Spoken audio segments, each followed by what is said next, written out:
Carl. Finally. I'm sorry, I did not mean for it to come out that way. It's just we didn't know where you were. Even hostages have to eat, Mr. Snyder. I was down in the cafeteria consuming something that called itself lunch. But there's nothing like those orange plastic trays to remind you of botulism.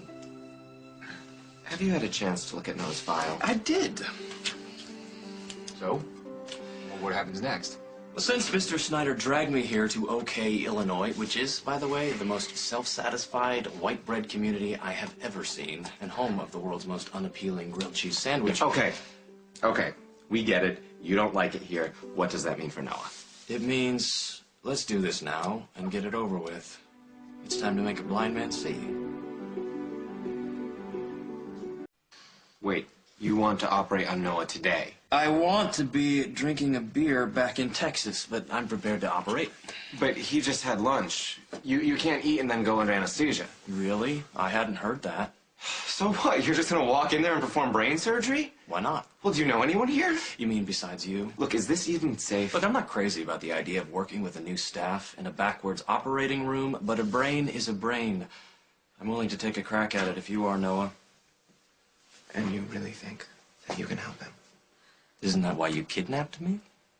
He's not ready. Luke, I can speak for myself. Dr. Oliver, I'm ready. I've been ready since the day I had my accident. You might want to pass that message along. I told you, I'm calling the shots. If you want to do the surgery today, great. Let's do it. The sooner the better. Right on.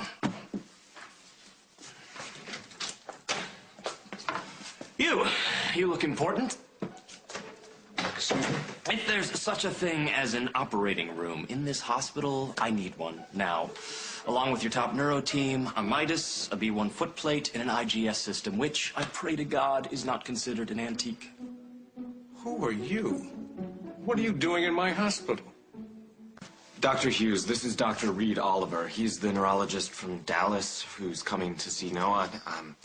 Bob is the chief of staff here. And naturally, you're on a first-name basis. Oh, Dr. Oliver, yes. Now I remember. I signed a waiver giving you temporary privileges, but I had no idea that you were going to perform surgery, especially not today. Well, now you do. Did you sign the consent yet? No, no one gave it to me. I have it here. Oh, give it here, Luke.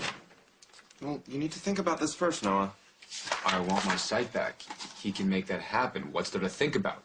I don't know, like, do you have a living will? There's a directive attached to the surgical consent. Read it to him. Look, I understand that this doesn't matter to you, but he's about to undergo a huge operation. I don't want you pressuring him with a time constraint. Wow, you were in such a rush when you dragged me out here. It is not his decision to make. It's mine. Great. So, are we going to do this, or has this all been a complete waste of time? Dr. Oliver, a word with you in private?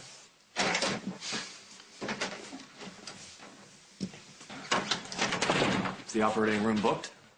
Dr. Oliver, you're asking this young man to make a decision that will affect the rest of his life. Yeah, I'm the one doing the asking. And there's no guarantee that your procedure will work. And there is a significant chance that it could make his condition worse. He's already blind. How much worse could it get?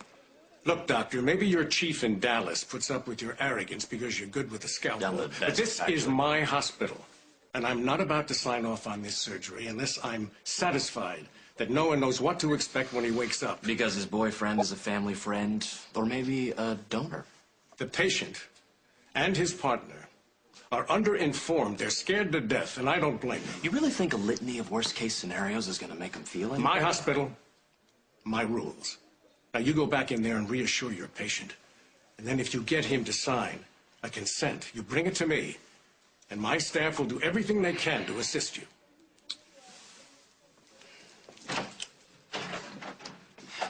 He's back. No, I'm not going to lie to you about this surgery. There are serious risks. Like death? Yes, that's a possibility. But Noah, you need this surgery if you're ever going to see again. Obviously, I can't guarantee the results of the surgery, but if you want your vision back, I'm the best man for the job.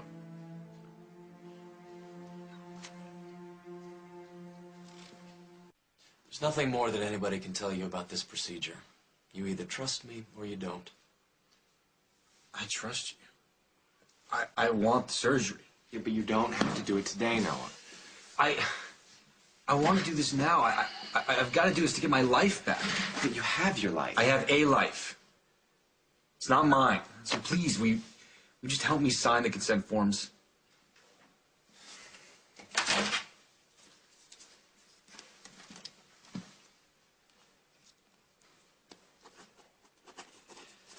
Okay, let's do this.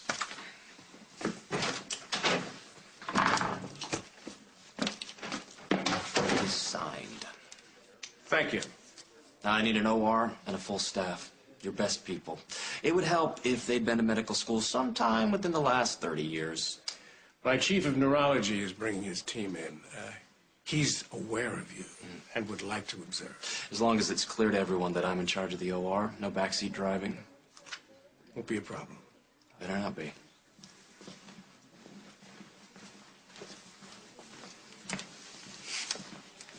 What an ego. I wouldn't let that guy anywhere near me, even if my life depended on it. Yes, you would. Well, he is unbearable, but I'm told he's a genius. Besides, you'd be sedated. How scared are you? Very. Not as scared as I am of being blind the rest of my life. I'm not gonna let that happen. You believe me, don't you? I'm starting to.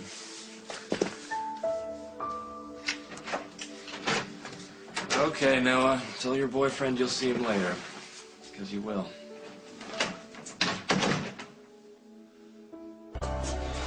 Luke, listen, this surgery's gonna take hours. Why don't you get out of here, get something to eat? I'm not really hungry.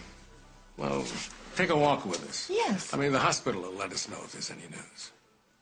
Okay. But only for a couple minutes. Good. What are you doing out here already? I'm sorry, I've got bad news.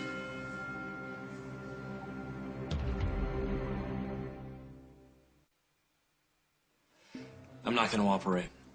Why not?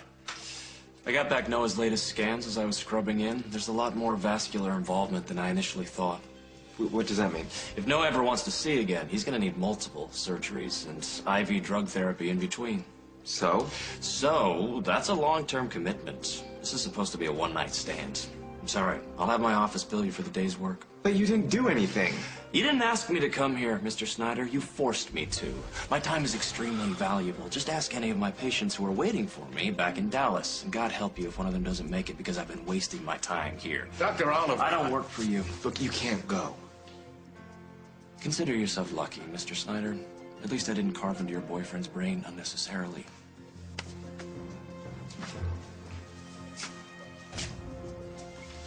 You all right?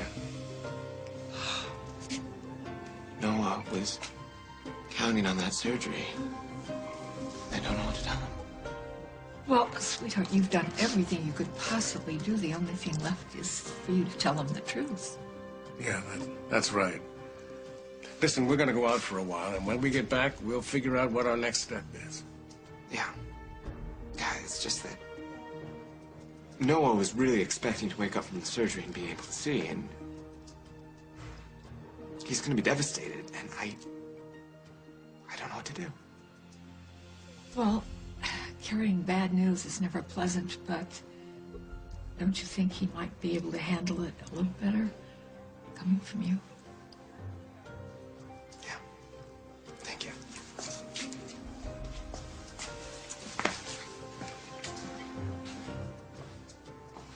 Did you give me a car back to the airport? You're not going anywhere until you help Noah. I'm not a magician, Mr. Snyder. Even if I were, I'd only give Noah a 20% chance of getting off the table. He needs months of surgery, not a drive-by. I came, I saw, I folded. Now I'm leaving. Well, you gotta find your own way back. You're not using the Grimaldi jet. Big shock. You didn't get what you wanted from me. Now you're taking your toys and you're going home. Have a nice life.